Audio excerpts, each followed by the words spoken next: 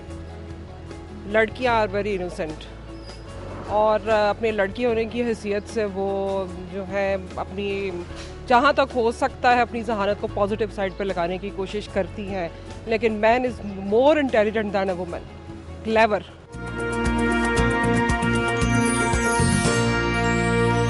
20ویں صدی کی اردو شاعری میں اقبال کے بعد جو نام ابھر کر سامنے آئے ان میں نمایاں ترین نام فیض احمد فیض کا ہے۔ 1930 کے عشرے میں شروع ہونے والی ان کی شاعری 80 کی دہائی تک جاری رہی اور یوں ان کا کلام نصف صدی پر محیط ہے۔ فیض احمد فیض 13 فروری 1911 کو سیالکوٹ میں پیدا ہوئے۔ فیض نے ابتدائی مذہبی تعلیم مولوی محمد ابراہیم میر سیالکوٹی سے حاصل کی۔ 1921 میں انہوں نے اسکاچ مشن اسکول سیالکوٹ میں داخلہ لیا۔ فیض نے میٹرک کا امتحان مری اسکول سیالکوٹ سے پاس کیا اور پھر ایف اے کا امتحان بھی وہیں سے پاس کیا۔ ان کے اساتذہ میں میر حسن بھی شامل تھے جو علامہ اقبال کے استاد بھی تھے۔ فیض نے اسکول کے زمانے میں ہی فارسی اور عربی زبان بھی سیکھ لی۔ بی اے انہوں نے گورنمنٹ کالج لاہور سے کیا اور 1932 میں وہیں سے ایم اے انگلش بھی کیا۔ بعد میں اورینٹل کالج لاہور سے عربی میں ایم اے کیا۔ انہوں نے ایم اے کالج میں لیکچرر کی حیثیت سے ملازمت کی اور پھر ہیلے کالج لاہور میں پڑھانے لگے۔ 1942 میں انہوں نے فوج میں کیپٹن کی حیثیت سے شمولیت اختیار کی اور محکمہ تعلقات عامہ میں کام کیا۔ 1943 میں وہ میجر، 1944 میں لیفٹیننٹ کرنل کے عہدے پہ ترقی پا گئے اور پھر 1947 میں فوج سے ریٹائرمنٹ لے لی۔ بعد ازاں فیض پاکستان آرٹس کونسل میں سیکرٹری کی حیثیت سے کام کرنے لگے۔ پھر وہ لندن چلے گئے اور 1964 میں لندن سے واپسی پر عبداللہ ہارون کالج میں پرنسپل کی حیثیت سے کام کرنے لگے۔